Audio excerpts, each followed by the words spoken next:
Oh, hi. Hello. How you doing? My name is Waldo, and I am here to feel the politics with you. It. How are you doing? I'm good. Thanks. It's been nice and cloudy and dark, just the way I like it. Makes me feel good in my heart it gets dark at 3 p.m. I love it. It's fantastic. Nice and damp, nice and dark, clouds covering everything up. Epstein worked for Mossad. Yes, probably. I think he worked for a lot of people. Bida. Can I have the files? Well, everybody has the files. He was a spy for everybody. We'll get to it. Bida, thanks for coming. Thanks for telling us what you're thinking. I appreciate that. So if you are watching, hop in the chat, tell me what you're thinking, tell me what you're feeling. We will look at some of the big headlines around the big stuff. Yeah, he was a real hoe. He was trading secrets with everybody. He was selling Donnie's secrets to Russia. He was selling Russian secrets to the American CIA. He was selling American secrets to Lithuania. He was selling everything to everybody everywhere. Did I see the new photos? I saw the ones that popped up yesterday, and I've got a few of those to look at today. If you've got a link to newer photos that happened within the last couple of hours, you can go on over to the Discord, and post links by all means. I'll take a look at them, assuming that they aren't. You post them on the Discord. I think that they're bad for stream and going to get me canceled. I won't put them up. But if you threw them up there and I haven't already got a link to them, I will bring them up. And if I gotta test the things. You can't just post everything that somebody posts online. You know what I mean? By all means, head over there. Tell us what links you got, and I'll take a look at them. So yeah, that is the big news. Big news. Everybody knows. Everybody heard. Yesterday was the Trump Epstein release day. Very exciting. Very fun. Noam Chomsky is probably a bit. Yeah, he probably is. That is sad, and I do appreciate the words that he's said in the past. I have read things that he has written and appreciated them. The way he talks, the way he thinks makes me feel good. I like it. But again, yeah, he got famous. And when you get famous, you start getting money. And when you get the money, you get the power. It's not good. When you get the power, you start thinking that you are above the law. You're above the rules. This is what happens to... Hell, this happens in so he's in a couple of photos. Yeah, not anything. He's not doing anything weird. He's on the island shaking Jeffrey's hand. He's not in the pool with unidentified ladies the way Bill Clinton is. We'll look at that here in a sec. But yeah, Noam Chomsky is there. He met him. Maybe he met him for delightful philosophical reasons. Epstein was known to have weird philosophical ideas about bloodlines and ethnic diversity and things like that, and spreading his seed because he was so great. And that brings up 1,000 ethic issues that you could discuss with Noam Chomsky. Yeah, Steve Bannon's all over him, but we knew he was a piece of shit, and that doesn't surprise me at all. He was working with Epstein to rehabilitate his image and hold Donald Trump to some sort of blackmail. Steve Bannon worked with Epstein to talk about blackmailing Donald Trump into behaving the way they wanted him to. Am I a communist? I'm a socialist. And I can appreciate the idea that communism is going forward. Just we have to baby step. We have to slowly move people toward this outcome. I don't want a war. I don't want a revolution. I don't want a giant overhaul. Slowly baby step people towards socialism. And then when it's functional and it stands on its own and it functions, if we move beyond that towards something more communist, if it works, I would call that progress. But baby stepping, we have to go slow. USA will become communist soon. I don't think so. I would appreciate that, but I don't think so. So let's look at the Epstein files. Here they are, everybody. Here we go. Let's stop beating around the bush. Here are the Epstein files. Get a good look at them. There they are. So beautiful. So nice. Look at them all. Look at them. There they are. Gorgeous. 50, 60, 70, 80 pages, 90 pages, 100 pages blacked out, 110 pages blacked out, a million pages blacked out forever, a million Epstein files blacked out forever, Morty, a million blacked out Epstein files forever, Morty, blacked out pages forever. Yanaboda, you got to be less spicy than that. The auto modded you. Sorry, boss. We've got all of this stuff, and that's not a surprise. This is exactly what I expected. I expected lots and lots and lots of blacked out stuff. This isn't even like the individual lines and individual names. This is just entire pages. The files probably do have that, and they aren't going to release those. They will be held by the House of Representatives members and stuff like that, people on the committees. Maybe those things exist. It wouldn't surprise me if those exist. This, what we're looking at right here, is grand jury testimony, because it even specifically says grand jury right there. There. It says grand jury New York. Now, what is that? That is Ghislaine. That's Ghislaine Maxwell's grand jury information, entirely blacked out, because they are trying to protect her. Any videos may or may not pop up, I'm not sure. But yeah, that's Ghislaine's grand jury testimony, which by law they said they had to release. They haven't. What is going to happen with this? This is, here's some more. Here's a 1,000-yard view. I like this view. Look at this. This is all of it spread out over like a quilt kind of a thing. And you can see all the black pages. These are the black pages that we saw. These are all those black pages, the 100 black pages that we saw, 100 black pages. And then you see all this blacked out as well. And you see all this blacked out as well. You see a photo here. And then this is all blacked out. And there's blackout. So the black boxes. You can see the dark blacking out of here. So this is obviously a cover-up. And we all know it. We all know why. They're hoping that maybe you get your fill of the Bill Clinton photos and the Michael Jackson photo, and then you move on and forget. That's what they're kind of hoping for. So let's talk about the Epstein files release did nothing to clear up the scandal's biggest question, and I think this is correct. Some questions will never be answered, but there's one in the DOJ officials really can clear up if they want to, but they don't want to. Ghislaine Maxwell will say something one day. She can't be trusted. You see, the things that she says are going to be she will say whatever it takes to get herself out of prison. If Donald Trump is in charge, she will say that Donnie did nothing wrong to get out of prison. If Joe Biden is in charge, she will say that Donnie is a criminal so that Joe Biden will let her out of prison. If the next president is a Democrat, she will blame all the Republicans ever so that she can get out of prison. She is not to be trusted. She cannot be trusted. She is in a position of zero trust. Pam Bondi released them, will modify the files. Someone needs to... the problem, and you're bringing up Bondi, and that's a good idea. Bondi needs to be held responsible, and she will be next president. And I can talk to you about that because where is our guy? Here he is. Here is Representative Thomas Massey. So he really, really wanted these out.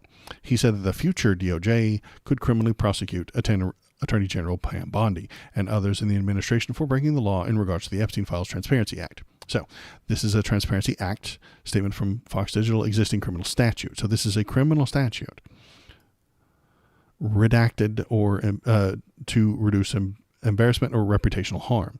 The same redaction standards were applied to politically exposed individuals and the government officials. It's already been proven. Pam Bondi and the people responsible for releasing all these blacked out pages did this, and this is a crime. A future DOJ could convict Pam Bondi, and they probably might. Maybe. Will they do that? It's obvious that they did not comply with the law.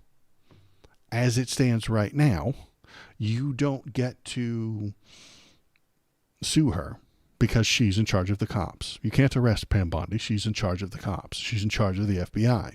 So nobody can hold her responsible for breaking the law. If the Attorney General of the United States breaks the law, nobody can stop her. Nobody can stop her because the FBI works for her. They're not going to arrest her. She'll just fire them and cancel their, stop paying them and get rid of them and then hire somebody else who lets her out, you know?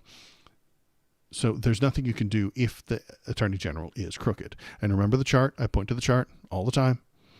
This is the law now. I'm sorry, you don't have to appreciate it, but this is the law. You don't need Yenabida. This is now the law. I just sent you to law school. You can now get a law degree if you comprehend this very simple flowchart. Doesn't matter if it's true or what was written in the past or what the Supreme Court said in 1942. Doesn't matter. This is the law now. While Pam Bondi and Donald Trump are in charge. That's all there is to it. You can't change this. You can't argue with this. And everything in the Attorney General's office, everything in the FBI, everything in the CIA, everything within the federal law enforcement agency works off of this chart. That's all they do. It's the only rule they have. And what our friend Thomas Massey is telling us here is that chart won't stand forever. Maybe, if we're lucky, next president is a Democrat who actually holds people responsible, unlike Joe Biden, who put Merrick Garland in charge, and then Merrick Garland did nothing. He thought about Jan 6 real hard, and then put a whole bunch of evidence together, and then let the House talk about it on TV for a few hours, for a few weeks, honestly, and ask questions and stuff like that. And then when they had an answer, they did nothing with it. They wanted TV. I need law. I need order. I need people arrested, not just good TV. The reason the Democrats did that is because they don't want it to become a habit to arrest your former people in politics. Your predecessors within politics, don't arrest them, because then maybe I'll get arrested next time. We have gone beyond that. Donald Trump is committing crimes. Pam Bondi is committing crimes. They're doing things against the law. They need to be arrested and held responsible for it. He loved Israel a lot. He loved everybody a lot. Yeah. He also invested in an Israel company funded by, well, everybody has investments in Israeli companies.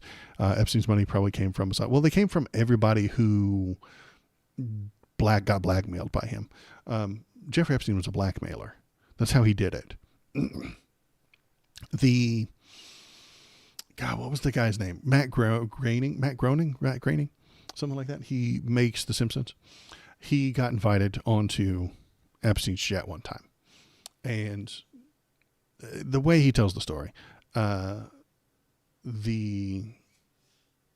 he got invited. He didn't really want to go. He went onto the jet. Epstein shows him all these fancy stuff. He's like, hey, look how crazy this is. Look how good this is. Would you like a glass of wine? Oh, you don't say no, you know?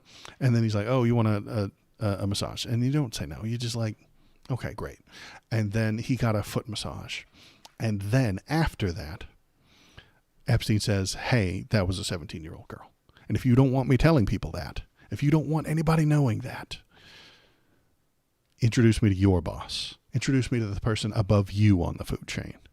Introduce me to the head of something at Fox. Introduce me, or bring someone richer than you onto my plane so that they can get a foot massage by a 17-year-old girl. You know, that's how he operated. He was a blackmailer. And if you didn't introduce him or bring someone else new into the club, he would leak to the press. Oh, Matt had his feet massaged by an underage girl. You know, it sounds bad. So to avoid that, you paid him, or you brought new people, or you just did favors for him. That's how he operated. And then he'd have 2 things against you, and then he'd have 3 things against you, and then you'd bring somebody else, and then they would get their feet massaged by a 17-year-old girl, and then they would have to bring their own money. Yeah. Hi, Brummer. Thanks for coming. Giger, thanks for coming in. So yeah, that is how he operated. And so he got money from people. He's like, hey, you don't want me to tell anybody about that massage you got? Give me some money. And so they give him some money. Help me fund this thing I'm building. Help me put together this thing that I'm doing. And he would sell stuff to Mossad. He would sell things to the American CIA. He would sell all kinds of information to a lot of different people. I think that's why he never got by the American FBI. They had information on him for sure. Here, let's look at this horrible, horrible thing. In case you hadn't seen it, where is bloop, bloop, bloop, bloop? Here we go. The Epstein file documents say that Epstein allegedly threatened to burn a young woman's house down if she revealed that he had stolen and sold personal photographs she had taken of her sisters. Her sisters were 12 and 16 years old. So what this is a police report. And I think it's an FBI report, right? Okay, yeah. Subject's name and, yeah, it's actually bigger here. Character of cause child pornography. Great. Horrible. This is the complainant. This is the young woman who took the pictures. And she just took photos of her family, just normal photos, regular photos. You can take photos of people. The complainant, and we know exactly who this is, stated that she is a professional artist and took pictures of her sisters, 12 and 16 years old, for her own personal artwork, just normal photos. Epstein stole the photos and negatives and is believed to have sold the pictures to potential buyers. So he said, hey, I got these girls. You want some photos? Yeah, you want some photos? Epstein, at one time, requested the girl to take more pictures of young girls at swimming pools. Epstein is now threatening the girl that if she tells anyone about the photos, he will burn her house down. And this happened in the year of our Lord, 1996. 1996 this happened. The FBI knew about this in 1996. This girl apparently called the FBI, told them about these things, and they hung up on her because he is and was a spy working for the FBI. Why did the FBI not come after him for this? Because he was an informant. He found out who else was trading these things. The people who bought these photos had their names given to the FBI by Jeffrey Epstein. Stole the photos and negatives and is believed to have sold the pictures to potential buyers. Those potential buyers are known to the FBI because Jeffrey Epstein told them who the potential buyers were. And the FBI gave him favors for that. They didn't chase after him for these crimes that he was committing because he was turning in other criminals. That is how this spy game is played. You don't kill spies. If you find one, the FBI doesn't kill a spy when they find them. They pay them for information. That is how this game is played. You don't kill spies. If you find them within your kingdom, you pay them. You offer them favors for information. And they have it. And they'll do it. And if the FBI starts paying them, then Mossad finds out that the FBI is paying him. Would Mossad kill him? No. They'll be like, hey, what'd you tell the FBI? Here's some money. And then the FBI finds out that Mossad has been paying him. And they're like, hey, what did you tell Mossad? Here's some more money. And then the CIA finds out that he's been paid by these people. They start paying him and be like, hey, what did you tell all these other guys? Tell us too. Tell us too is the game that he was playing. And that is how he got all his money. That is how he got all his power. That is how he got invited to all these fancy banquets. And then he would blackmail other people into inviting him to dinners, to inviting him to parties, inviting him to places. And then he would meet and he would schmooze and he would talk to these people and he would become friends with them and he would offer them stuff. You know, I've got a plane. I've got an entire island. Come hang out on my island. You can do whatever you want. And then he sold the stories of what happened there. He probably videotaped all of the things that happened there and sold it. 4 times over. He'd sell it once to the CIA, then he'd sell it to the FBI, then he'd sell it to Mossad, then he'd sell it to a reporter if they had the money. But he probably didn't do the reporters because then he would be, responsible for crimes and stuff like that. So That is what happened all the time. And that is why it's interesting. That is why we want to know who did what and where Donnie's name is on this very large list of blanked out forms. I've no doubt Donald's name is here. And it's not going to go away. This Vox article is correct because of all the blacked out, because of all the stuff. We are only now more curious. The ones of those of us that are paying attention. The DOJ is protecting themselves with 500 blanked out pages. The DOJ is protecting Donald Trump because with these 500 blacked out pages, they're protecting themselves. They're protecting the Republicans. They're protecting Donnie. And that only makes me more curious. It makes people who are paying attention more interested and more curious in what's going on and why. What are you hiding behind there?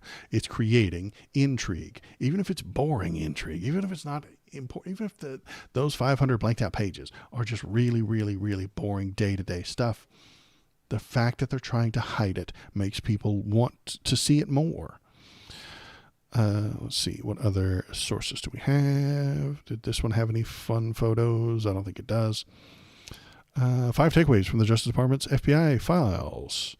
The documents are the result of Congress's forcing the Trump administration's hand. The administration had initially promised extensive disclosures on Epstein, but then in July abruptly changed course. Congress ultimately last month passed a bill. The administration failed to follow the law, likely seeding more suspicion. So yeah, this is true. They didn't unredact everything. They released everything in a piecemeal way. They're putting it out 1 or 2 weeks at a time. Next week, we're going to have more. According to Trump's own attorney, we're going to have more next week and more than that month after that and more the month after that. That's only going to keep the story going. That's only more content for me. That's more stuff for you to look at. That prevents you from forgetting about it because we're going to get to hear about it again and again and again and again and again and again and again forever. More and more will come out.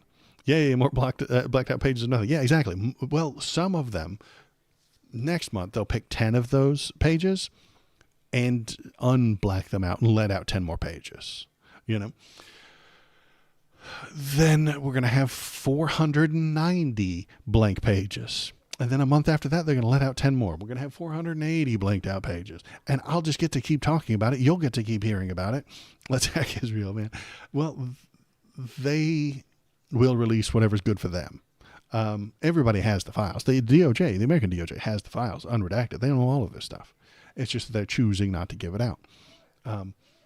And even if Israel did release some of the stuff, it would be the things that are beneficial to them. If the FBI releases a thing, it'll be the things that are beneficial to them. That's the entire thing about information, is you release it when it's beneficial to you. So let's see what else we've got. We got after months of the administration stepping on its own toes and making it look like it had something to hide, it did itself a few favors with this rollout. So everyone's more suspicious. Here's Bill Clinton and Ghislaine swimming in a pool. We don't know where, we don't know when, and there's a lady. Is that a grown-up lady? Is that a young lady? We don't know. Is this his own wife? Is that Hillary right there? We don't know. Nobody knows. Probably not. I can't imagine Bill hangs out with Hillary all that often.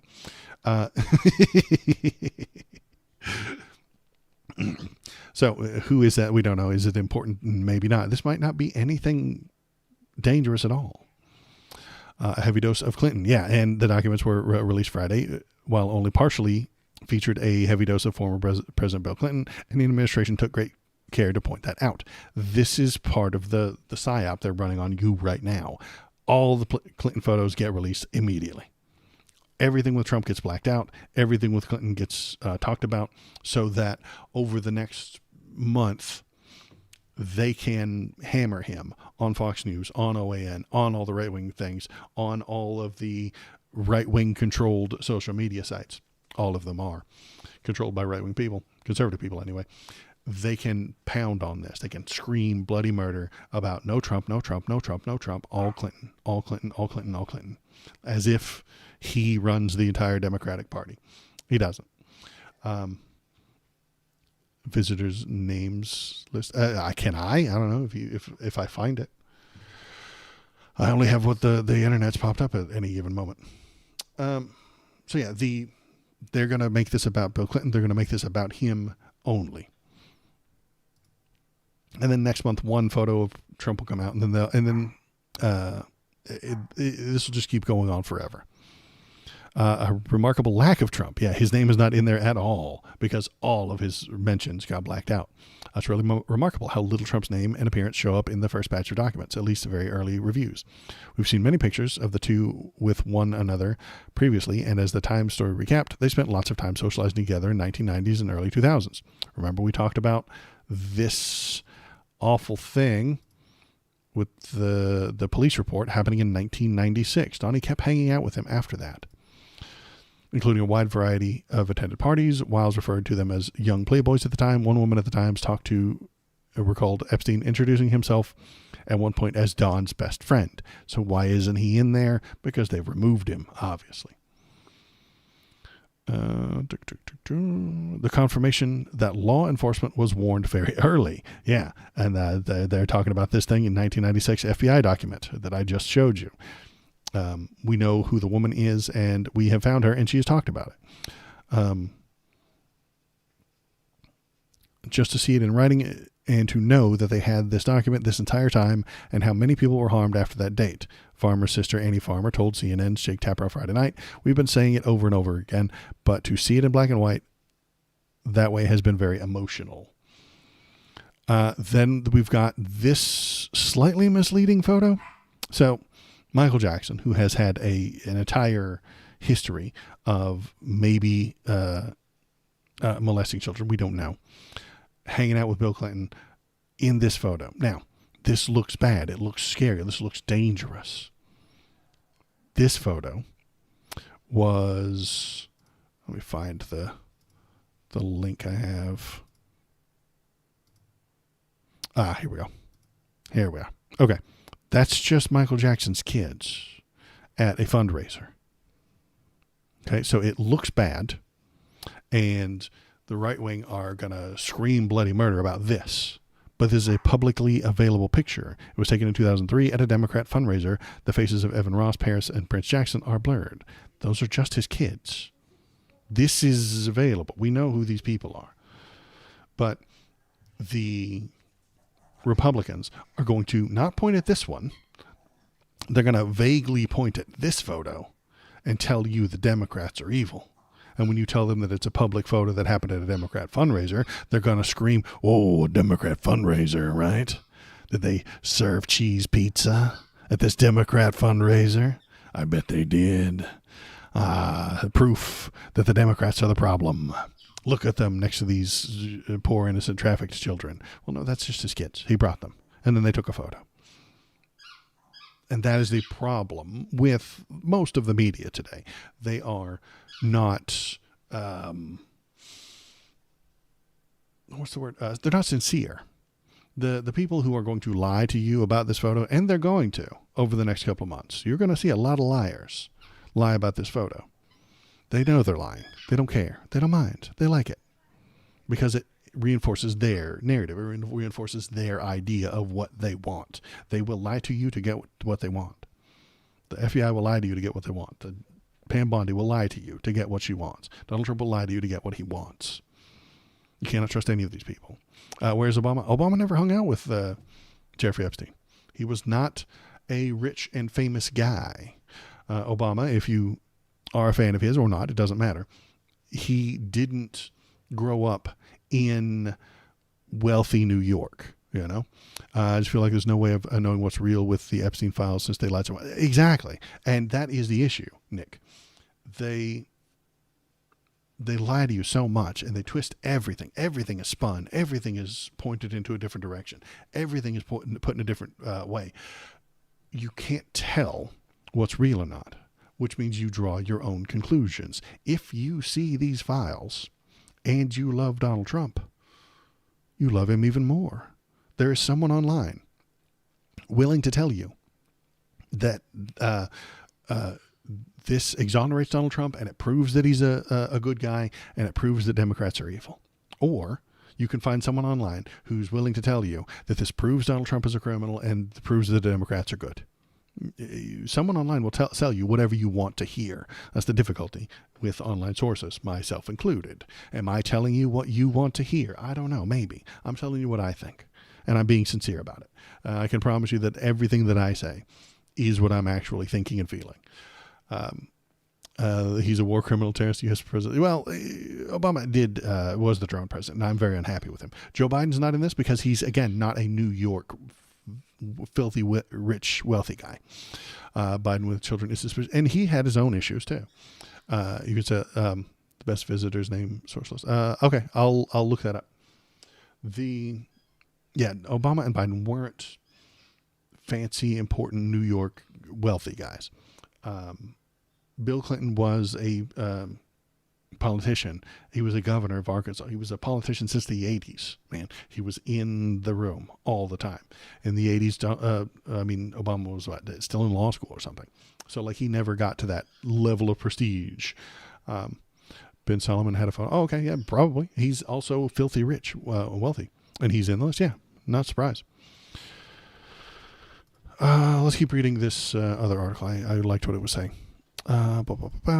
The documents continue to turn up more famous people, and they will. Powerful men keep getting wrapped up in these document dumps because he was a blackmailer. He wanted to hang out with famous people, and then once they hung out with him, he demanded that they bring more famous people. And out of the photos dated 2007, Epstein is pictured across the table from Walter Cronkite. Cronkite's name had turned up on the flight logs earlier this year, indicating he traveled to Epstein's private island. He, like Jackson, died in 2009. So, yeah, Walter Cronkite, a very famous newsman. Release of the documents has proven a headache for a number of prominent individuals who turned up in the photos or documents, including Epstein's later years after his plea deal made him a convicted sex offender. If you hung out with him after that, then maybe you're a problem. Bill Clinton is rich before becoming president. He was well known. He wasn't a nobody. Joe Biden was famously called Lunchbox Joe or something like that because he took Amtrak trains from his district to Washington, D.C. He didn't fly on jets. Joe Biden didn't. He took the train because he was poor. Obama was not wildly wealthy before he became the state senator for Illinois. He was just a community organizer. That's what the complaint against him was. When the Republicans, the decent ones, said he doesn't have the experience, he doesn't have the understanding. He was a community organizer. They said that derogatorily. He didn't know anything. He didn't spend 20 years in the Senate before running for president, and that was their complaint about him. He was inexperienced. He was new to the system. So he didn't have time to spend, and he was in Chicago, not New York, which Donnie was a New York guy. So obviously he's going to run into the other New York guy, Epstein. It's crazy what a position of power can do for your bank. Yeah, it can. People will lend you money because you're wealthy. You know, if you got money, you get money. If you have money, you get more. Even as a senator, I think Joe Biden kept taking the train because he wanted to be the common man. Maybe that was an act. Maybe he hated every minute that he was on the Amtrak from Delaware to D.C. Maybe he hated it. I don't know. Maybe he looked down upon the people the entire time. I don't know. But he did it, and he seemed like a normal, regular guy. Victim testimonies, yeah, we can cover some of those too. Andrew really was a monster. Prince Andrew of the royal family was really a monster. He was royalty. He gets to break the rules. He gets to break the law. He's above the common man. He is royalty. He is better than you. That's why I don't like royalty. Had a whole revolution in America about not paying attention to royalty. And he really did feel that he was better than you, and he got to do more, and the rules don't apply to him, so he got to do whatever he wanted. Let's keep going down these things. Let's close that and that. What else we got? What's missing from the Epstein files release? So a lot of information that would help the public understand this case is still under wraps. The Justice Department's long-awaited release on Friday related to the federal government's investigation of Jeffrey Epstein was perhaps most notable for what it lacked: financial records, internal memos from prosecutors who investigated Epstein's alleged sex trafficking ring, key materials obtained from the searches of Epstein's palatial homes. None of it figured prominently in the documents released Friday. So yeah, lots and lots of evidence, records, financial records. I think this is the most important part. Financial records. This is wildly the most important part. Who gave him the money? And I think that's been redacted because it's the American FBI, the American CIA, the Israeli Mossad gave him money for information, and that makes them look bad. Why is the American FBI paying Jeffrey Epstein? Well, it's because he's a spy. Because we ignored his crimes so that he would tattle on the other criminals. That is what we did. And that makes your FBI look bad. Mossad and probably Chinese, probably. If there's a Chinese, I don't know the name of the Chinese in CIA, but they probably would have paid him because he is a spy. Russian intelligence. What are they called? The Kremlin or something? I don't know. Shin Bet is Israel FBI. Oh, okay. I didn't know what that was. I'd never heard of them. But yeah, they must be doing a good job if I've never heard of them. Clandestine, aren't they? So yeah, everybody who wanted information would just pay him. Russian intelligence, FGB. Okay. And then if China had one, they would have paid him too. They would have. I don't know if they did, but they probably would have. It's an easy thing to do is pay spies. And the financial records are the most important bit that may never be released. Interested in records that would help explain how Epstein grew so wealthy? None to be found. Want to read the emails from federal prosecutors deciding who to charge and, equally importantly, who not to charge during their 2019 investigations? You're out of luck. Curious about the role of Maureen Comey, the prosecutor who co-led the probes into Epstein and his co-conspirator Ghislaine Maxwell before being fired without explanation in July? Nothing to see here. The department was obligated by law to release the entire universe of documents related to Epstein, the late convicted sex offender, and Maxwell, who was convicted of aiding and participating in the sex trafficking ring, by Friday. The tranche made public represented only a fraction of the total material, which the government has said exceeds 300 gigabytes worth of data. This guy, let's find, Robert Garcia, ranking member on the House Oversight Committee, estimated the production only included about 10% of the material in the department's possession. So the things we've seen so far, all of this is 10%, and it's half blocked out. This is 10% and it's half blacked out, which means we've only got 5% of the information so far by my rough guesstimates. We're only getting 5% so far. Deputy Attorney General Todd Blanche promised Friday that there's more to come, saying additional responsive materials will be produced as our review continues, consistent with the law and with the protections for the victims. He's lying. He's trying to protect himself. He's trying to protect his boss. He's trying to protect the FBI. The department hasn't provided guidance as to when it plans to release more documents, although Blanche indicated in a letter to Congress that production will be complete by the end of the year. So, okay, we have literally 10 days left in this year? That seems unlikely, but maybe. 5%. Yeah, the most, and they'll tell you that they're the most transparent administration in history. They use that word all the time. Transparent. We've been completely transparent.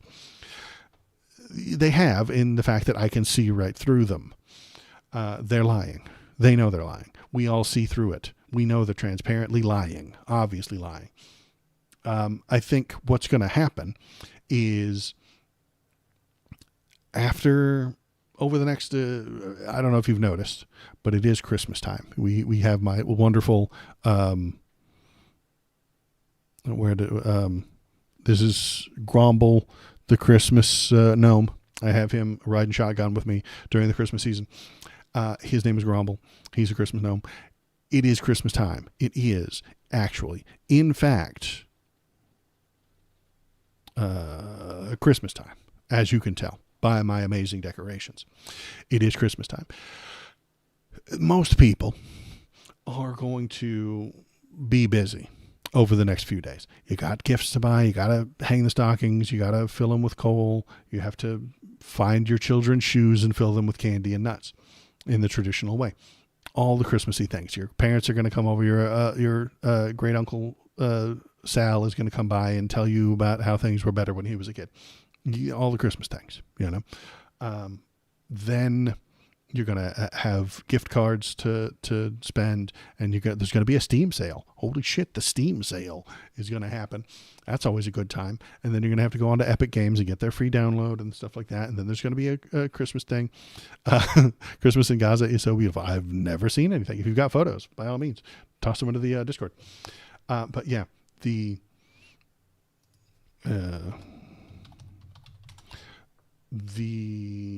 Christmas time is going to occupy most people's brains. The House and Congress is not in session right now. They're not talking about anything. They're gone at home. They will be back mid-January. Okay. They'll take a couple of weeks into January before they pick back up. And at that time, Pastor Mike Johnson, the Speaker of the House, is going to tell you, he's going to come onto a TV. He's going to be in front of the camera and say that the Epstein files are released completely, thoroughly, and as much as they can be. He will tell you it's done. It's over with. We are moving beyond the Epstein files. All the files are there. You've had them, and they're all there, and you've been reading them since December 19th or whatever, and we're moving on. We're not talking about that anymore. That's the past. We're moving forward. That is what Mike Johnson is going to tell you mid-January. Even if nothing else ever gets released, he will tell you that the 500 blank pages needed to be blanked, and you're ridiculous for asking them to be unblanked. You're the problem, not him, not the FBI, not the district attorney, not Pam Bondi. They're not the problem. They did exactly everything that they were asked to do, and they did it right. And they're fine and great and wonderful. And you're actually the problem for harping on this, for obsessing about this. Maybe the president of the United States raped children. Maybe he did. And you're a bad person for thinking about that. Okay. You need to move on. You need to grow up. Okay. We have got healthcare to talk about. That is what Mike Johnson is going to tell you in mid-January. I am predicting things. I often do predict what's going to happen in the future, and that is what's going to happen. He's going to come onto the TV. He's going to tell you that all the Epstein files are done with. Everything is over. Yeah, that Democrat said that it's 10%, but he just wants to put nasty videos out onto the TV so that he can cry about it. That's what he's going to say. He's going to complain about Robert Garcia saying that only 10% is out. He's going to say that he's wrong. Ro Khanna, also a representative who is in the same house as Pastor Mike Johnson, who's going to lie to you about this. One of the sponsors of the bill ordering the department to make the documents public told reporters he was disappointed in the quantity of files made public by the Justice Department and pushed for federal officials who set a clear timeline for the release of all the remaining documents. This may not ever happen. We have to... Yeah, sorry, Yanabata. You gotta be less spicy. The Twitch auto mod doesn't like what you're talking about. You gotta be chill. So yeah, let's listen to some of them talk. I think I've got some videos of these guys talking. Let's hear what they have to say. Bloop bloop bloop bloop doot doot doot doot doot doot doot. Here we go. And web view right there. Go here, click the button, and we listen. Neither are in the release. Lawmaker says most important. No, I don't want Robot to read it for me. I can read it. Here is this guy. So the review will continue. They're now saying they're going to try to get these documents over the next few weeks. Our initial estimation, and again, this is our estimation right now. It could be that we're only getting about 10% of what the DOJ likely has. And of that 10%, 5% of that has already been released, and the other 5% is highly redacted. So we're getting very little so far. We hope to get more in the days ahead. But this is Pam Bondi. Donald Trump should release all the files today and immediately. They're still covering it up. So this is that Ro Khanna? Yeah. Representative Ro Khanna sounded the alarm late Friday night over two crucial documents that are missing from the Justice Department's release of the files of Jeffrey Epstein. So missing. He knows that they are supposed to be released, and they haven't been. He knows and are held by the agency and described as the most important. What we found out is that most important documents are missing. They've had excessive redactions, and the central questions that Americans want to know, who are the other rich and powerful men on the island raping these young girls, has not been answered. The DOJ released thousands of files Friday. Among those withheld files, Khanna claims are two documents that he said the law was explicitly written to apply to. Criminal indictment of Epstein, drafted before he was given his sweetheart deal in the late 2000s, and an 82-page DOJ memo of Epstein's alleged crimes. An 82-page memo. Boss, they found all his crimes. They summed them up, and it was 82 pages long. I don't know about you. I think my entire life could be summed up in less than 82 pages. If you wrote the Waldo autobiography, it might be less than 82 pages. I'm very boring. I haven't done that much. But this fool has 82 pages of straight up crimes.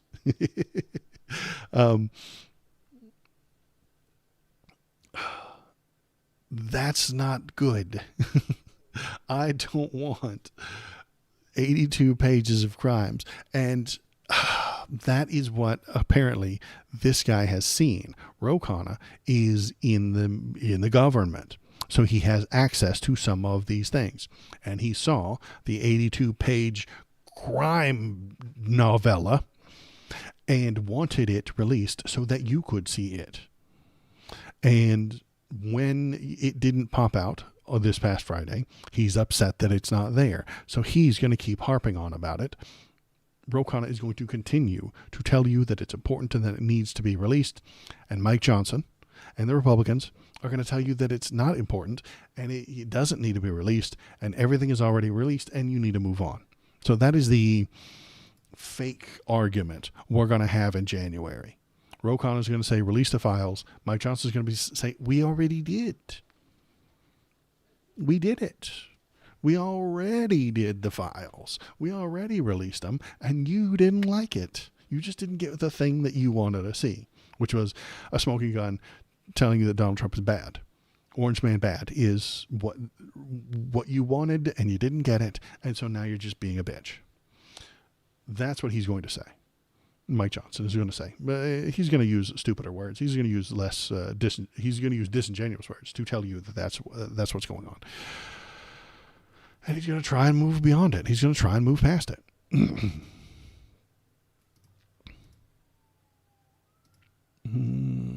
What else do we have? And here is Politico telling you what's missing. So yeah, what is missing from the Epstein files? A lot of information that would help the public understand the case is still under wraps. So yeah. Financial records. Yeah, we already looked at this one, didn't we? Okay. They're delusional if they think this is going to go away. The Trump administration releases the long-awaited Epstein files didn't prove what survivors were looking for. So maybe this goes away, maybe it doesn't. Well, I think the Republicans are going to try and make it go away, and the Dems are going to kind of try and keep it up in the air and a relevant thing so that people remember when the midterms come along. Will they remember? Yes, I think so. Will this go away? No. This is still going to be up in the air, but depending on how much up in the air it is. How important is it in the normal people's daily news feed? Will it be in there? Jeffrey Epstein's victims began the day believing they might finally get something they'd been requesting for years, a direct conversation with the nation's top law enforcement official before the Justice Department made a public full trove of long-buried documents and photos. The release of the Epstein files and the department's hundreds of thousands of investigative materials have come to be known might finally provide clarity on what the government knew about Epstein's sex trafficking scheme and when it knew it. And this is why they can't let you know. This is why they can't tell you about it, because the government knew. The government was not directly involved in the crimes. They were just paying him for information about the people doing the crimes, which means you have to let them do the crimes. So that is the difficult position that the government is in. Does the FBI want you to know that they pay spies and then allow the spies to keep doing crime? They don't want you to know that. Angela Jolie is maybe, we're not sure. Is she in the files? She's a very famous and important person and has been seen in photos with him. So I don't know. There's no, I haven't seen any evidence to suggest that she is. Yeah. So there's that. Let's see. What else is there to think about and talk about? Okay. So she's going to tell you what happens next. I haven't read this one yet, so I don't know what it says, but what happens next? I also have guesstimates and predictions to make about what's next. Trump's MAGA base has certainly enjoyed embarrassing photos of Democrat elites from heavily redacted files, but they want transparency too. Ever since President Trump returned to the White House, his supporters have been clamoring for the release of the Epstein files. During the 2024 presidential campaign, when asked on Fox News he would declassify the Justice Department's documents on the disgraced financier, he said yes. Only months into his second term, he proved rather reluctant to do so. It eventually took a vote in Congress to force his hand and mandate the Department of Justice to release the files within 30 days. Transparency. He promises transparency. I say it all the time, and then he won't release the information, and then Congress forces him to, and 500 pages are blacked out, and he releases only 10% of it. Transparency. Despite the legal order by Congress to release all the files by Friday, Trump administration held some back. Todd Blanche, the Deputy Attorney General, said he would release several hundred thousand of documents today, with more to come over the next couple of weeks. So I don't believe him. But that's not to say that the files have nothing in them. Several victims have praised the release. They're playing disturbing discoveries on examples of how Epstein drew the rich and powerful into his orbit. When it comes to presidents, rather than Trump, it is Bill Clinton who fares the worst. The 42nd president figured many times with both Epstein and Ghislaine Maxwell, as well as Michael Jackson and women who have had their faces redacted from the photographs. One particularly startling image, Clinton lies in a hot tub with a woman whose head has been redacted. Yeah, so we don't know who is there. And then they hung out. And let's see. And then we got Richard Branson, also a noted sex pest, if I remember correctly, with some ladies in the background. Maybe he's just partying. Maybe he's having a good time. We don't know because they're blanking everything out. It's weird. Mick Jagger, Branson, Lord Mandelson. I don't know who Lord Mandelson is. Diana Ross, Sarah Ferguson, Andrew Montbont-Windsor. That's Prince Andrew. The royalty has denied any wrongdoing. Whoa, that's a lie. While the others have not been accused of any wrongdoing. So they haven't been accused of doing anything wrong. Just knowing the guy and meeting him isn't a crime. He's going to try and get you to do crimes. He's going to offer you a bunch of crimes, and maybe you say no. Pictures of Trump can be found seen filling a drawer in a desk on Epstein's property. Meanwhile, court documents allege that Epstein brought a 14-year-old girl to Mar-a-Lago to meet him. Okay. Introducing a 14-year-old Jane Doe to Donald Trump. Epstein elbowed Trump, playfully asking him, referring to the lady, "This is a good one, right?" Trump smiled and nodded in agreement. They both chuckled, and Doe felt uncomfortable, but at the time was too young to understand why. Trump has denied wrongdoing. So he elbowed him and said, "Ain't that a good-looking 14-year-old?" And Donnie smiled and nodded. Okay. That's not a crime. It's weird and creepy, but it isn't yet a crime. And anything that is anything more crimeful than that, they have blacked out, I suspect. There's old MJ. And that's all for this. So, yeah, most of this stuff. Do you want my Michael Jackson tinfoil hat theory? So I've got my tinfoil hat. Let's talk about tinfoil hat stuff. I don't think anything I've said so far has been tinfoil hat adjacent. Turn the friggin' frogs gay. You know about it. You just turned a frog gay. I hope you're proud of yourself. I hope you're proud of what you have just done. You just turned a frog gay. Okay? I hope you're proud. Thanks. I appreciate it. Every little follow helps. Every little person who clicks the buttons is good for me because I'm such a small streamer. So I've got my tinfoil hat on. Let's talk about tinfoil hat stuff. I think that, and this is a conspiracy theory that I have heard in the past. Michael Jackson was a famous child star. He sang a song. It was very good. It was very high pitched. If you've heard the song, ABC 1 2 3, easy as ABC 1 2 3. You know, he is a child when he sang that song, and that made them famous and lots of money. he began, as most children do, to get older. He got older. That means that he went and his voice started to crack. His voice started to change, become deeper. And he wasn't pretty anymore. He didn't look like a child. He didn't have that high-pitched voice any longer. He started puberty, which is normal. He got pimples. He got facial hair, He started to become a man. This isn't good for his singing career. So I think, and this is all my tinfoil hat theory, his parents chemically castrated him. They gave him a cocktail of medicine from a doctor to make it to where he would not go through puberty. They blocked it for him forever.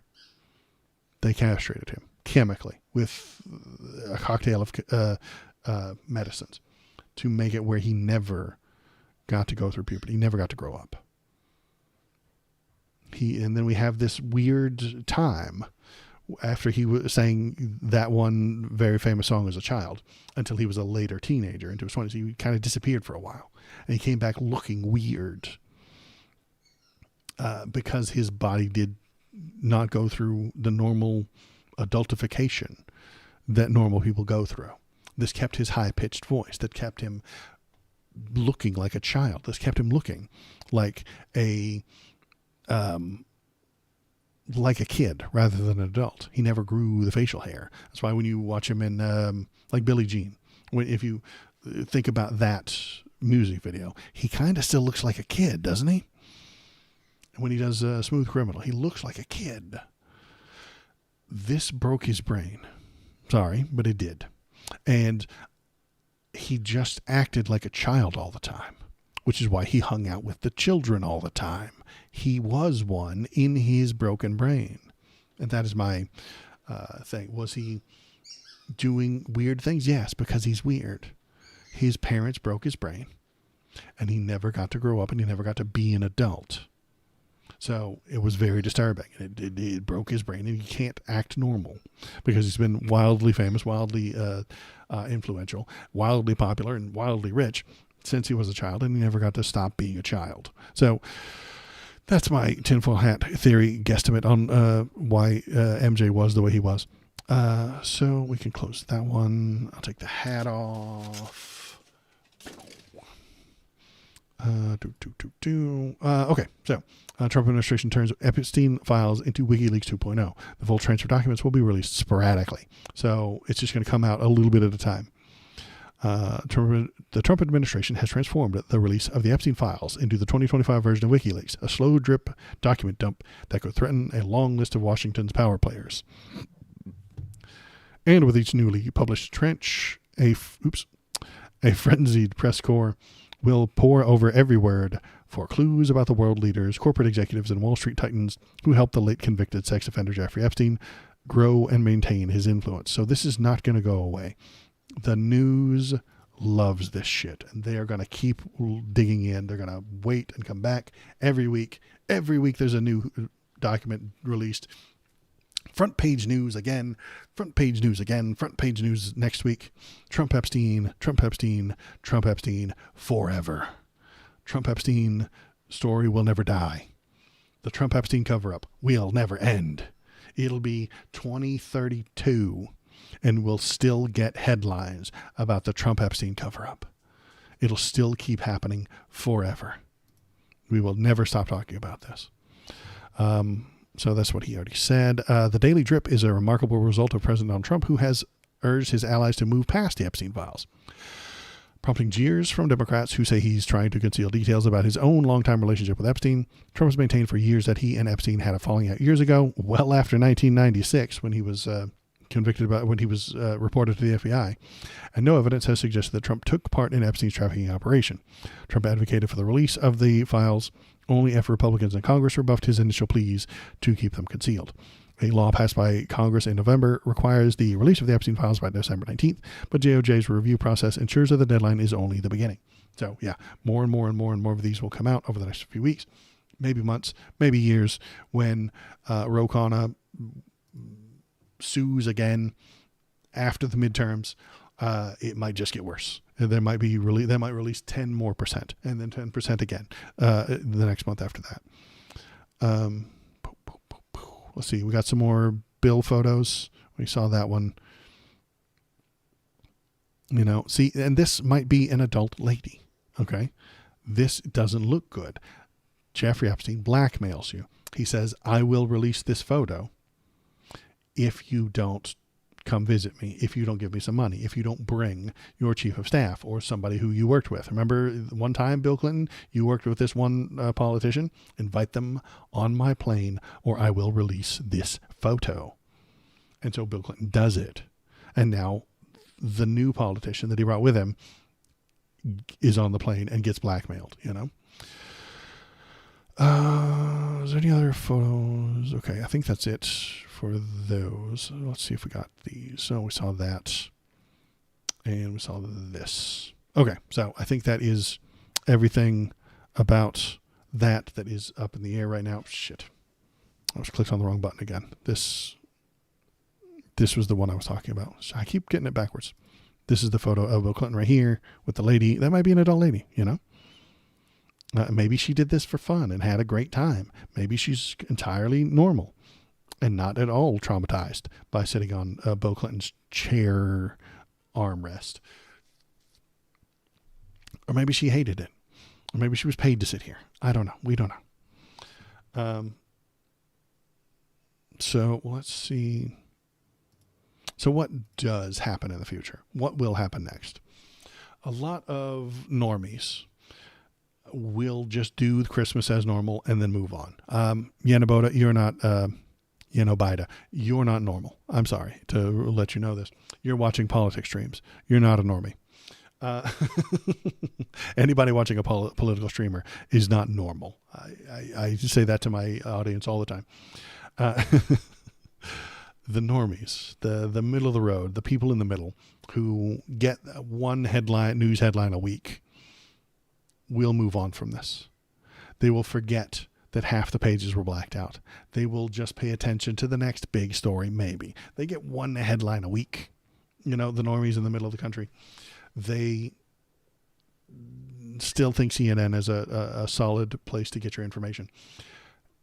They're going to move on from this. And then next month, when Congress comes back into session and Ro Khanna and that other guy from Texas scream about how they need to release the rest of the Epstein files, Mike Johnson will tell them that they're over-exaggerating. They already got the Epstein files and everything is fine, and move on. Ro Khanna will demand that the rest of the files be released unredacted. And the Democrats will remind people, as best they can, that of all those redactions and demand the rest of the files be released. But Dems don't control the narrative. They never have in our country. Conservative owners of news stations control the narrative. Trump's friends, who own every social media site in the world, control the narrative. So they decide what we talk about at any given time. I follow the news. I follow the politics. I look at the things.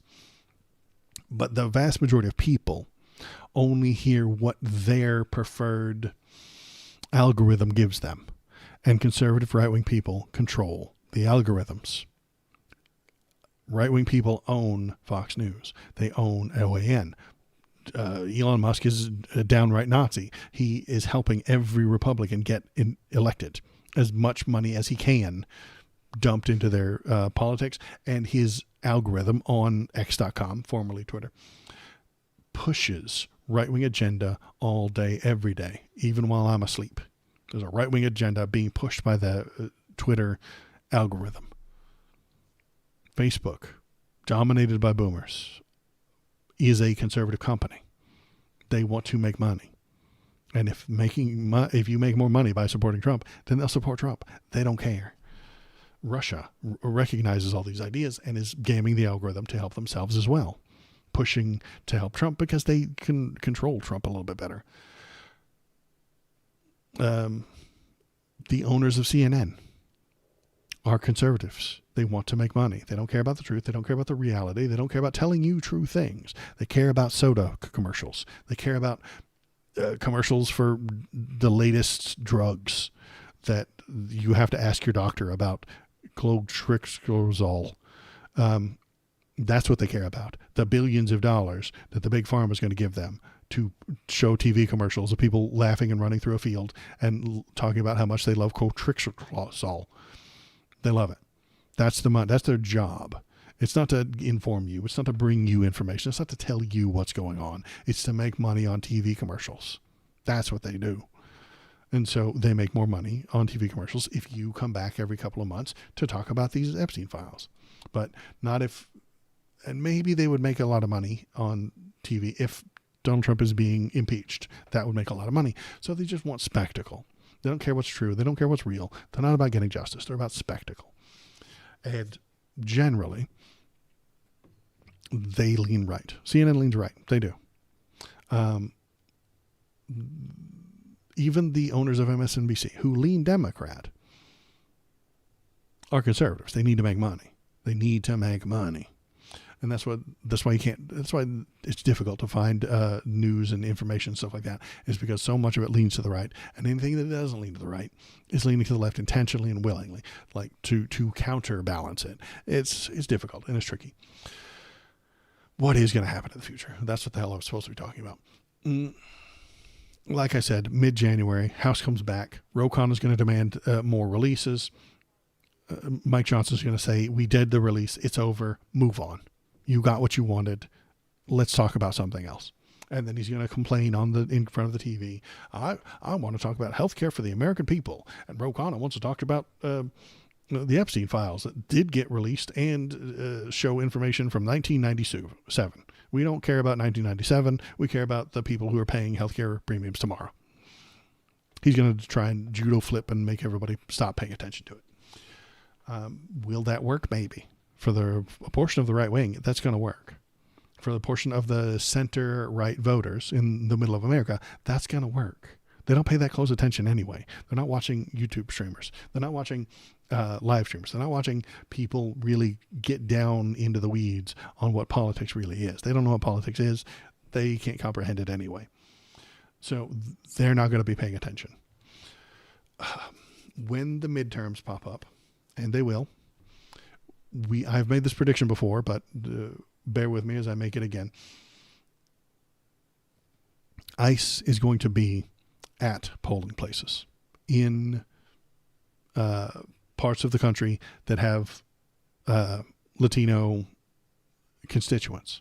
They're going to be in those places. They're going to be in those neighborhoods questioning people as they go to vote in the 2026 midterms. That's going to be November, so it's a year from now.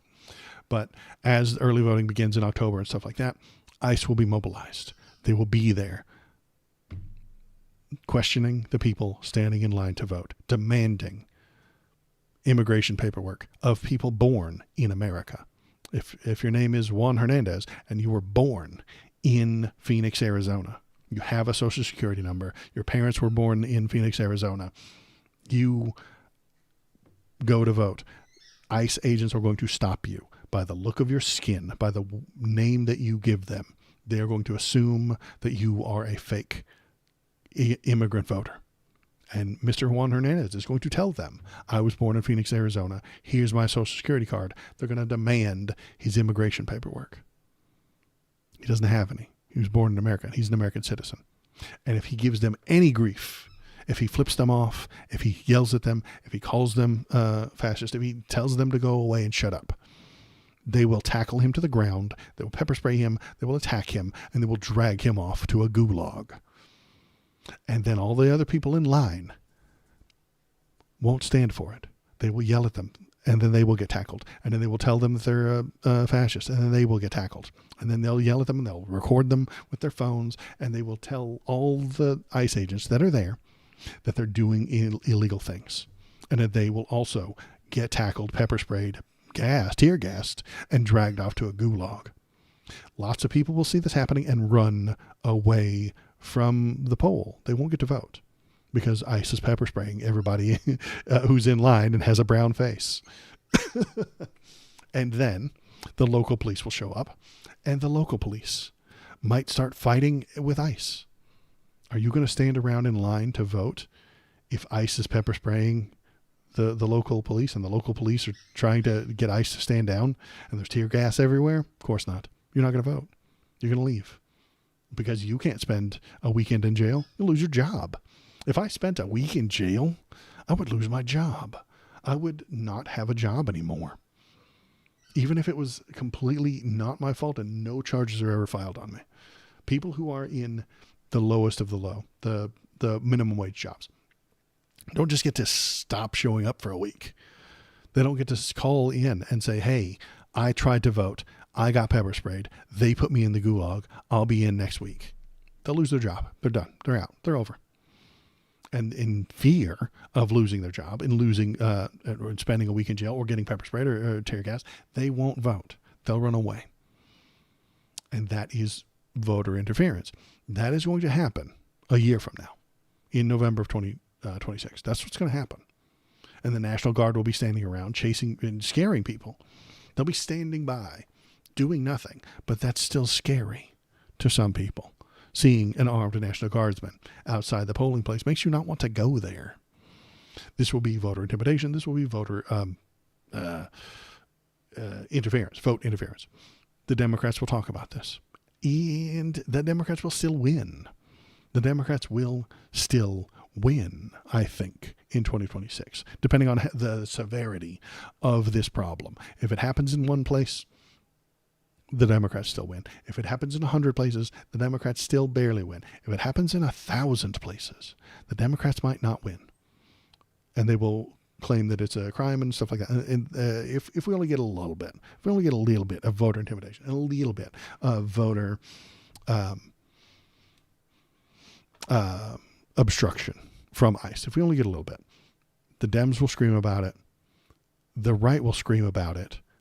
But the same way, they'll both use the same video. The Dems will have this video of ICE tackling a guy and saying he's interfering with the voting process. The Republicans will show you the same video and say ICE is stopping an illegal from voting. Same video.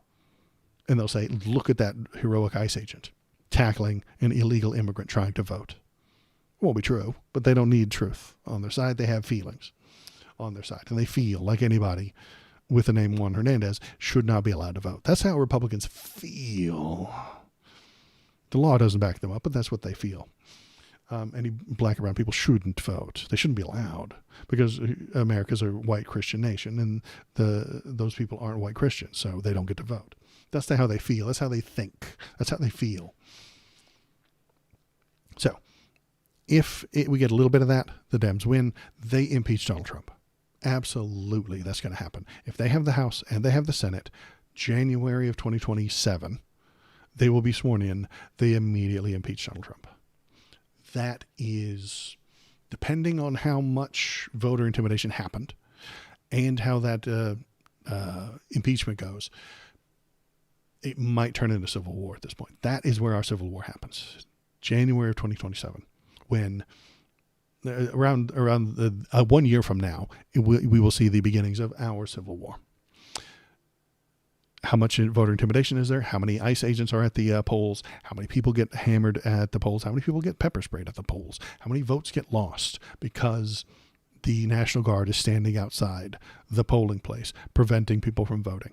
How much cheating the Republicans do? How much gerrymandering happens in the next year? These are all still up in the air. We don't know how that stuff's going to go down.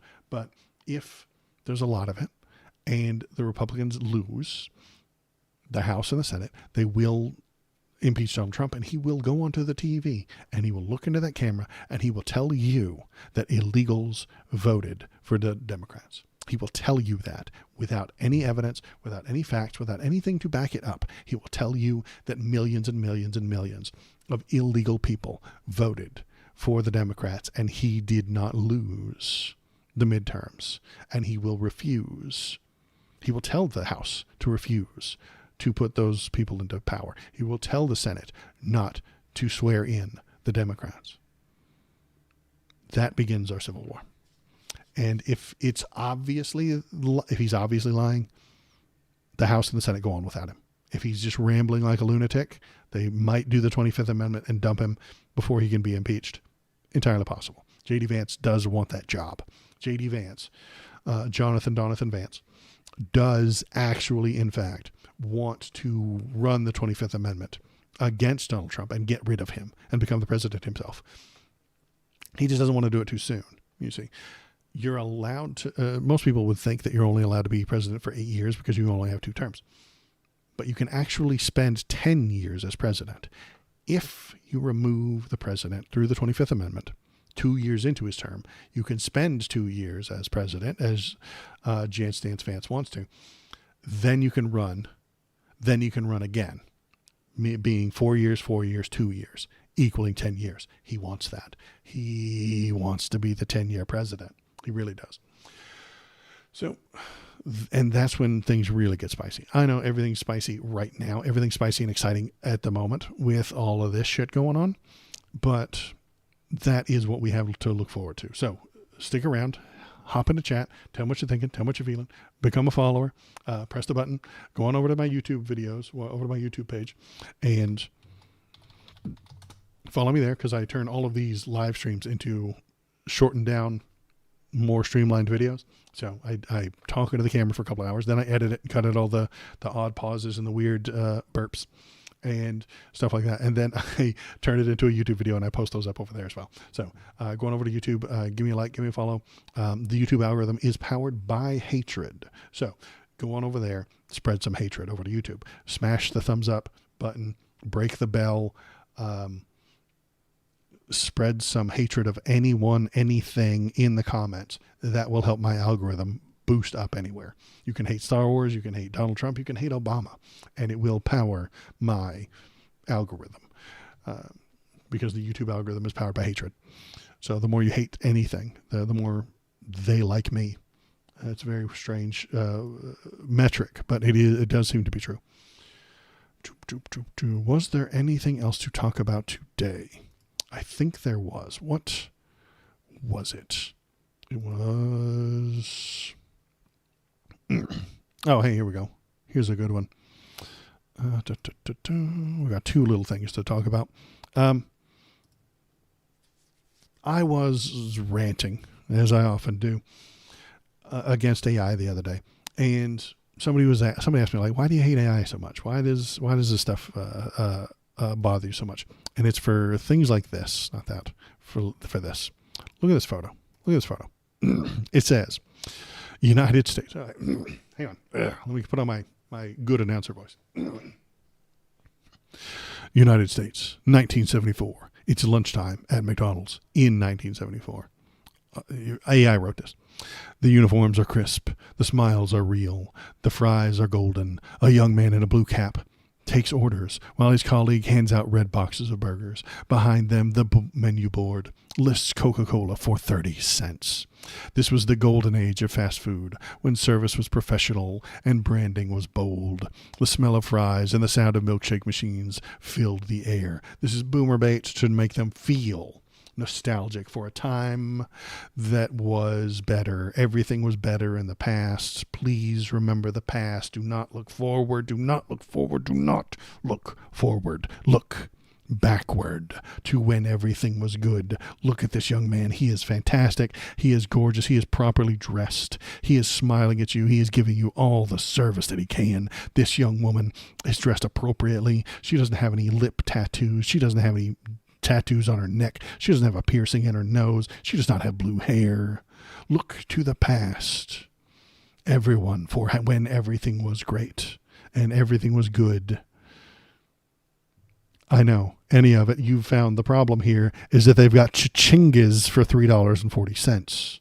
It is a better time. They've got hokre on the menu. They've got chair for $3.50. They've got carper. That's one of my favorites at McDonald's. I go to McDonald's and I'm like, dude, give me 3 carpers for $3.40. They've got door for $3.40. They got some fries too. They had no price on the fries. They've got a quarter pounder. They've got stipperkini for $5.50. If you were okay, in 1974, that is a hell of a meal. $5.50 went a lot farther.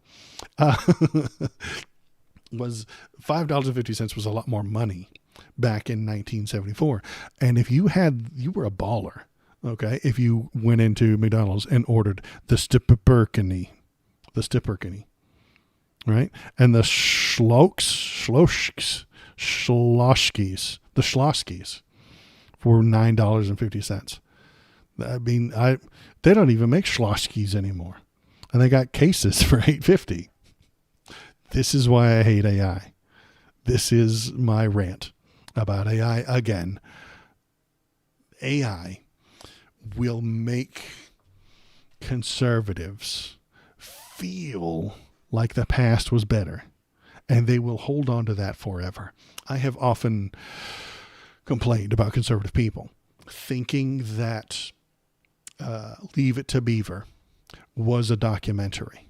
This is an accusation I make against them all the time. They think Leave It to Beaver was a documentary. It wasn't. It was fiction. It was just as fictional as this photo with their Schlotzkis being $9.50. They thought, the conservatives, the boomers of today, who vote for Donald Trump and love him, thought that Leave It to Beaver, the TV fictional show, was real life. They thought it was a documentary. They thought that's how life operated. And for some of them, maybe it did. But for the vast majority of people, the 1950s was a bad time. They were poor. They didn't get equal rights because of the color of their skin. Women couldn't open up their own bank account and couldn't have a job. You know, they all got kicked out of the labor market after the World War II men came back. It was a rough time. Lots of people had a bad time. AI will be used by the conservatives and the fascists to tell you not to move forward. Ironic as that sounds, the future tech of AI will recontextualize and rewrite the past to keep you in the past, to keep the conservative people looking backward. It's going to rewrite history. A future of regression. Yeah, it's really weird. The future power of the most powerful artificial intelligence in the world is going to drag you backward. It's going to drag you into the 1950s. It's going to force you to not move forward and only move backward. It's going to rewrite scientific papers from 1974 so that they say something else, and then some scientist is going to cite that paper as if it were true. They're going to show you photos of a world that never existed and promise that they will make it happen tomorrow. That is why I don't like AI. The worst people in the world are going to use it to sell you the past. And that doesn't look good for the future. I'm a progressive. Progress. I want to move forward. AI is part of that move forward. I understand that. But the people owning it, the people running it, the people making billions of dollars from it aren't people that can be trusted. They do not have your best interest in mind. They have their wallets in mind. The people pushing AI right now are not doing it to help you. They're not doing it to make your job easier. They're not doing it to make your life better. They're doing it so that they can take your money. They're doing it so that they can nickel and dime you for eternity. They will take all your money if they can. There is nothing to stop a runaway capitalism except a strong government, which we don't have. We have a government that is in the pocket of the capital. The capitalist class does not care about you. They want your money, and they will take it from you, legally or illegally, any way they can. Ethically or unethically, they don't care. They want it, and they want it now. God damn it. They want it, and they want it now. You need to be giving all of your money to a very large corporation. You need to be giving all of the money that you can to an AI, and the AI will determine the best way to take more money from you. They will find out what you like to do. They will use all of your metadata to find out what games you play and then advertise more like it. They will use all of your data to sell you ads that are hyper specified. You know, you already see it in your emails. When you get an email from an obvious spammer and it has your name on it, it's because they stole your data somehow. Somebody stole your data, knows your name, and personalized this scam to you. Personalized scams are what awaits you with AI. Specifically, hyper-personalized scams. They're going to have my name and they're going to talk directly at me. The robot will speak my name and tell me that I need to buy more Star Wars stuff because I got Star Wars stuff in the back. See? And they're going to advertise those things. That is the future of advertising. That is the future of scams. They're going to tell me that I need to get in on the crypto coin. They're going to tell me that I need to get in on the latest crypto game or Star Wars something. And it's just going to be bad. It's not going to be fun. Bro, the AI is so terrible here on YouTube. I can recognize AI phrasing after hearing that shit so often. Yeah, I can too, Mach 7. I agree with you that right now the aware of us can notice this. Any of it noticed this before I said anything to him. I just read the thing on top. But there are a lot of people who may not notice that. They have the AI that can put ads in older movies too. Yeah, I can't wait for this to be sold a bearskin hoodie by Rambo. Yeah, absolutely. They're going to put... That's interesting. I could imagine that. You watch an old movie and it's got a current today item for sale. Oh, interesting. Okay. Rambo wears a bearskin hoodie and then you see the logo and then at the end it says brought to you by Bearskin. That's interesting. No, I like that. That's horrible. I hate it. So yeah, there are a lot of people who aren't going to notice that bit of AI. They're not going to notice this bit of AI. They're not going to notice these things because they don't pay as close attention. You know, they're not going to notice that the chichingas for $3.40. They're not going to see it. And they're going to assume that it is real and true and that everything was better in the past. And so that is why I don't like AI. I don't trust it. I think that it is inhuman. I mean, it is obviously inhuman. Perfectly dystopian. It was a Black Mirror episode that it'd be great. Yeah. And that is what we have to worry about. We have to stay human is what I'm telling you. Stay human. Try to follow people rather than the AI trends. If you see a YouTube short that obviously has the AI voice, don't do it. It's a Wonderful Life is going to get fucked up by AI. Yeah, he's going to have a monster hat on. Imagine It's a Wonderful Life, but he's got a monster trucker hat on. That would be great. Like, wouldn't that be wonderful? Wouldn't that be a wonderful life if they changed the name of the bank to Wells Fargo or something like that?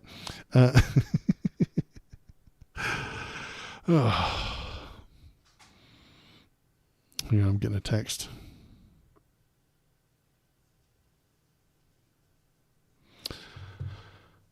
Some A1, yeah. If you're not cool, if you're too dumb, if you're too much of a boomer, it's A1. A1 in schools is going to be great. It's going to teach all the kids A1. And I think AI, if it were being built by scientists who cared about humans, it might be helpful. It might be useful. Individual learning is somewhat useful. If the teacher goes too fast for the dumbest kid, they get left behind. If the teacher slows down for the dumbest kid, the smart kids get poor education and they get bored. I recognize the idea that AI could do good things, but it's not being implemented or built by good people. It's being built and implemented by the worst among us, the most capitalist-minded people in existence. The investors are who are driving what AI does tomorrow. And the investors want more money for their investments.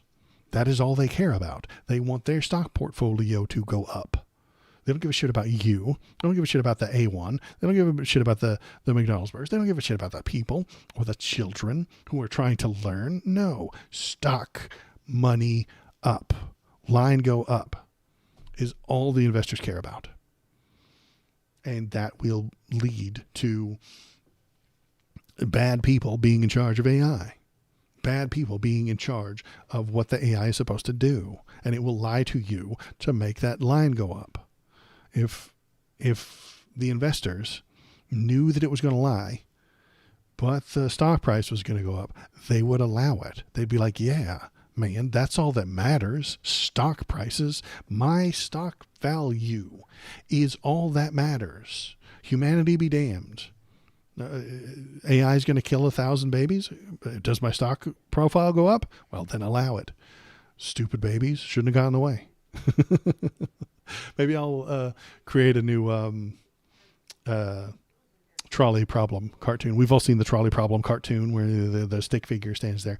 Maybe I'll make one of those. It's just labeled investors, thousands and millions of dead babies, or their stock price going up, and they definitely hit that switch. So yeah, that's the choice that they've made for our world, and that makes me unhappy.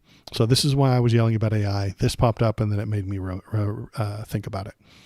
What else is in the news? There was one other thing I wanted to talk about today. What was it? Okay, yeah.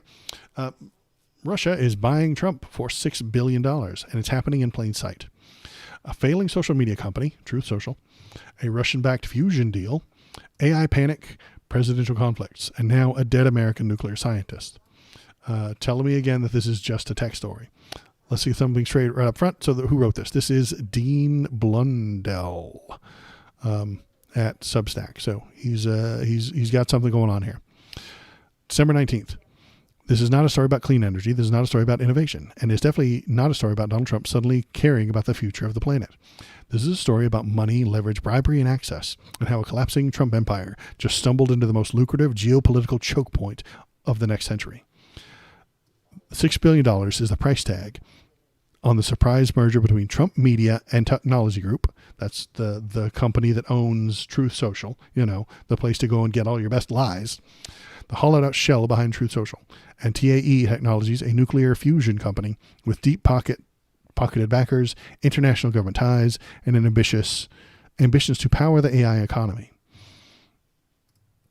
$6 billion for a company that barely functions, generates no revenue, and exists primarily to keep Donald Trump online and aggrieved.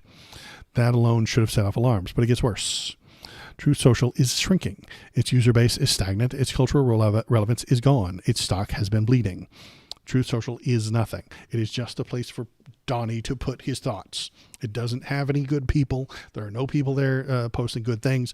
It's just Donald Trump's platform. That's all it is. And yet, magically, Trump Media announced a merger that values the combined company at over $6 billion. That's a lie. It's not worth $6 billion. Sends Donald Trump shares soaring 35% in a single day, instantly transforms Trump's personal media vanity project into a national energy player. And that doesn't happen because of fundamentals. It happens because someone with real money and real needs for Trump found Trump useful. Why fusion? Why now? Fusion energy has been a holy grail of physics for decades, endlessly promising, endless 5 years away. But suddenly fusion is back. Why? Because AI is devouring electricity. So fusion is when you combine the hydrogen and the oxygen to make H2O. There's a burst of energy. Now, we can't really do that very well. Elon was tweeting that nuclear was dumb and bad and the real shit was happening behind the closed doors. Yeah, the fusion is what he's talking about. Fusion is what he's on about.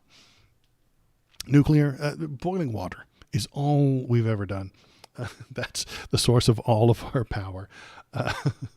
Boiling stuff and then making it turn turbines makes electricity. That's all there is. Make something spin, you get electricity. If you boil the water with coal, the water goes up, vapor spins the thing makes electricity. Spinning makes electricity.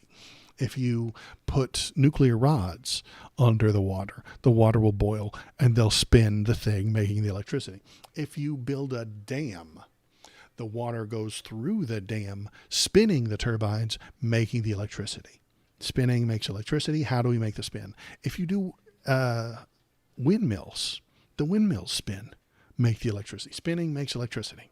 Okay. The fusion is just a better way to boil the water, and it might actually, you do the fusion, it boils the water, though it spins, it makes the electricity, but you're getting so much energy from the fusion that it can power the next fusion. Maybe, if we're lucky. That makes it eternal energy. That means we can stop burning the coal, means we can stop burning the oil, means we can give up on these dirt products that we dig out of the dirt and burn them. We don't have to burn the wood anymore. We don't have to burn the coal, which is just old wood. And we don't have to burn the oil, which is just old coral reef and dinosaur bones. We don't need that anymore. We can move forward without dragging all this dirt with us. It hasn't worked yet. And the one little bit of ways that it has is good. We're moving with this progress. This is good. Weirdly qualified to talk about this stuff. I have a degree in renewable energy, and we spent most of the time learning how turbines and power plants. Our plant simulator was based on a nuclear plant. Fantastic. I appreciate that. Any of it? I did not know that. So spinning, right? I'm wildly oversimplifying it, but the answer is spinning. Spin those turbines. How do we make them spin? With the coal, with the wood, with the burning, with the smoke, with the steam going up, spinning them, with something spinning them, or the wind spinning them, or people, like that Black Mirror episode where the people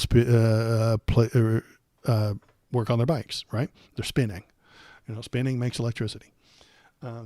If you have a diesel generator, what you've got there is diesel fuel burning through combustion to spin a bunch of magnets. And that spinning of the magnets makes electricity. That's it. If you could spin the magnets in a different way without the combustible fuel, you would still get the electricity.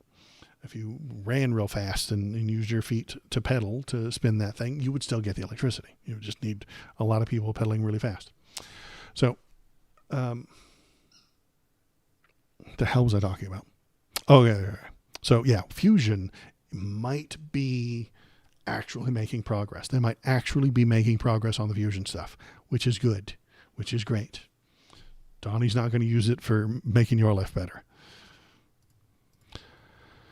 And AI is devouring all of our electricity. Trump's social media business is merging with a nuclear fusion company. Data centers are exploding. Not exploding as in like violently. There are more of them. The people are building a lot of them. Power grids are strained. Governments are panicking. Whoever controls scalable energy controls all of the AI, national defense infrastructure, economic growth, and strategic dominance. Fusion doesn't need to work tomorrow to be valuable today. It just needs to attract government grants, which it will, loan guarantees, which it will, regulatory fast tracking, which they can get from Republicans, and national security carve-outs, which they can get from both sides. The Russian money problem no one wants to say out loud. TAE Technologies isn't just another Silicon Valley moonshot. It has international governments backing it, backing linked to Russian state-aligned interests and strategic positioning at the intersection of energy, AI, and defense. So if Russia is backing TAE, TAE is funding Truth Social, and Truth Social is partnered with Fusion Tech. The Russians, hand in hand with the Republicans, have power over our lives. That is dangerous. Russia doesn't invest for vibes. Russia invests for leverage. They have leverage over you. They have authority over your electricity, your power, your government, your economy, everything. Energy infrastructure has always been one of Moscow's favorite pressure points. In an AI era, electricity is power literally and politically.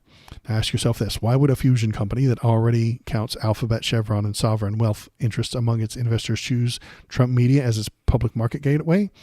Politics. Trump Media is the perfect laundromat.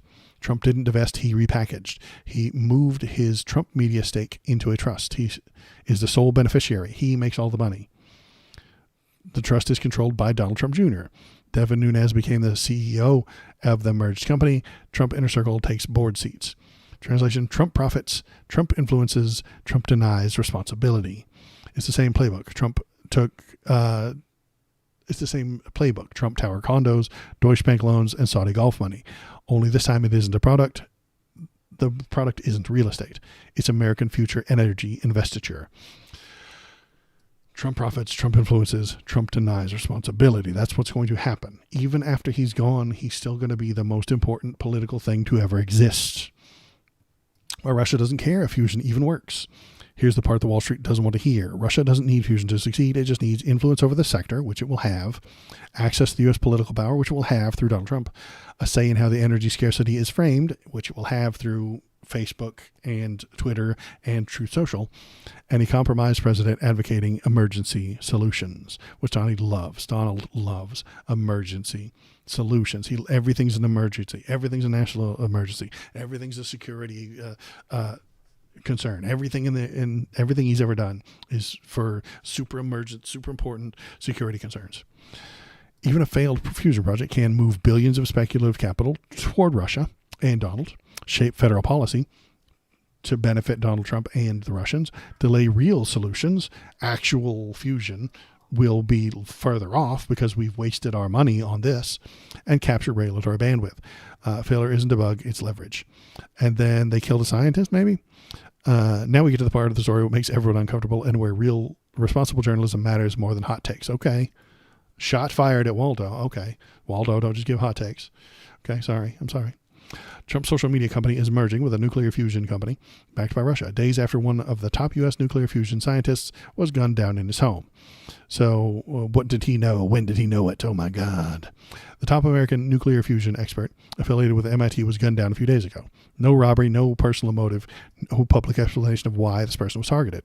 The FBI has since claimed the same suspect allegedly shot up Brown University, fled roughly 55 miles, 2 days later allegedly murdered the fusion expert. 2 days after that, Trump media announces this Russia-backed fusion merger. The suspect later dies by suicide in a storage facility. Case closed. That's the official story. And maybe it's true. Let's get our hats on. Hell yeah. Second time today I've got to put the hat on. But here's the problem. Extraordinary timing demands extraordinary transparency. This is not a conspiracy. It's a red flag. Folks, this is not a conspiracy. This is a red flag. Let's be crystal clear here. There is no claim here that the murder is definitely connected to Trump, TAE, Technologies, Russia, or the merger itself. But pretending the overlap doesn't matter. It's journalistic malpractice. Because consider this. Fusion is now framed as a national security infrastructure. Russia-aligned capital is circling the sector. A U.S. sitting president, his company is merged into it. And a leading American fusion scientist is killed with no public motive. Folks, this might be a conspiracy. When scientists start dying during a geopolitical energy and land grab, nothing to see here, folks, is not an acceptable answer. The questions that haven't been answered yet are, why is a fusion expert the target at all? Why close the case? Why offer no explanation? Why no public accounting for what the victim was working on? Why no acknowledgement of the national security implications? Because the FBI, maybe this is entirely possible maybe this isn't a conspiracy. The FBI is very, very, very stupid right now. Anybody with a brain stopped working at the FBI. They quit when Kash Patel got put in charge, the podcaster Kash Patel. They left. And if you argued with podcaster Kash Patel, he probably fired you. They're not at their best right now. The D team is running everything in the government right now. The Senate is run by people who don't know how the Senate works. The House is being run by Pastor Mike Johnson, who doesn't want his job, doesn't know how, and he kind of knows how the House works. The FBI is being run by people who don't know how the FBI runs. They don't know how. The DOJ, run by Pam Bondi, just keeps getting its lawyers tossed out because they're not lawyers.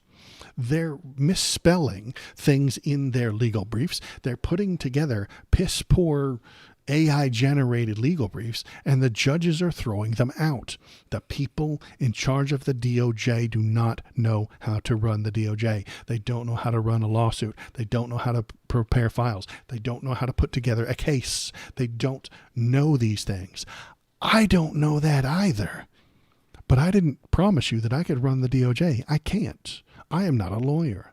I don't know how to run the DOJ. I don't know how to put together a case. And neither do the people in our government right now. I guess they've tried Brown University and the MIT shooter together, and now he's dead. Yeah, it is pretty sus. It is pretty sus, any of it. I should have a hat on. It is weird, and it is disturbing that guy got killed. I think, and if we're wearing the hat, the U.S. government killed this scientist and blamed it on the random Brown shooter. And the FBI is too stupid to know it, and too stupid to put anything together, and too stupid to find the links. They're too dumb to find the damn brown shooter anyway. It was a random person who was watching the videos that the FBI had and found a clue and then posted it on Reddit. That happened. And then somebody forwarded that Reddit post to the FBI, and the FBI was like, hey, that's a pretty good catch you got there, kid. And then they followed it, and they found the brown shooter had killed himself. Why do we have an FBI? They suck. They're not doing their jobs. They didn't catch Charlie Kirk's shooter either. Somebody from the family turned him in. And now Reddit is finding the brown shooter. Why are they there? What are they doing? Any of them with a brain left. Anyone who willingly works for Kash Patel doesn't have a brain. That's all there is. If tomorrow Kash Patel became my boss, I would quit my job. I would. He's a moron. He's an idiot. He runs organizations into the ground. He is not qualified to run the FBI. So maybe they're just dumb. That's why they couldn't find this stuff. Maybe they're just too stupid to put this together. Maybe it's not a evil conspiracy. Maybe it's just stupidity. This is why the Trump-Russia fusion story matters. The merger already reeks of foreign influence, presidential conflicts of interest, regulatory capture, and national security exposure. This killing doesn't prove corruption, but it raises the cost of denial. It demands independent investigation, congressional oversight, regulatory scrutiny, and full transparency. You're not going to get any of that from Donald Trump. The Pam Bondi is not going to give you an independent investigation. She will bend any investigation to benefiting Donald Trump, no matter what. Congressional oversight, Congress is run by MAGA. They don't know what they're doing, and they all follow Donald Trump's lead.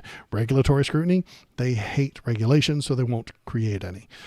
Full transparency, you're not going to get it from Trump. They hate that shit.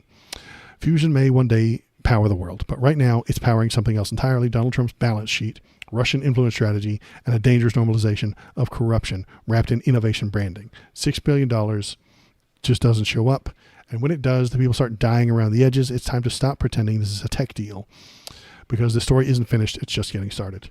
So this is something that I'll keep my eye on, but will anything come of this? I don't know. Is there anything here? Maybe. I'm not sure. So that is it for me today. I appreciate everyone who's here. Thank you very much. My lovely wife is making pancakes, and I am going to go eat those pancakes. And you don't get any. I mean, you can make your own pancakes, I suppose. That is it for me today. I appreciate everyone who's here. Thanks for coming in, any of it. Thanks for coming in, Mark. Thanks for coming in, Yeno Bida, for a new follower. I appreciate that. Valor, thanks for being here. I am going to turn this into like 2 YouTube videos. So what I'll do is I'll edit this stuff and then I'll put it up on YouTube. So if you missed anything, if you missed Enshin Sento, sorry, I didn't forget about you. You were just quiet, so I didn't see your name on the screen. Thanks for being here. Thanks for coming. I will turn this into YouTube videos. And if you want to watch if you missed any of it, if you want to see the stuff about Jeffrey Epstein and you missed it, or if you want to watch just whatever I'm talking about in a condensed form, go on over to the YouTube link and click on the videos. And I've got a video up there right now about, the Palantir CEO being crazy and totally on drugs. So you should go watch that. That is it for me today. I appreciate everybody's here. I will be back on, will I be back on Wednesday? What is the date today? What is Wednesday? Is Wednesday Christmas Eve? I might not stream if Wednesday is Christmas Eve.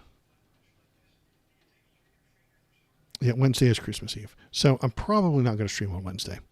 Yeah, I probably won't. I'll stream on Saturday. So I'll be back on Saturday, a week from today. Same time, same Waldo channel. Saturday, 10 a.m. On the 27th, it looks like. So yeah, that's what I'll do, is I'll be back in a week. Until then, have a Feliz Navi Christmas, Merry Navidad, whatever works for you. And I will be back in a week, unless the Gestapo kicks in my door and drags me off to a gulag. Goodbye.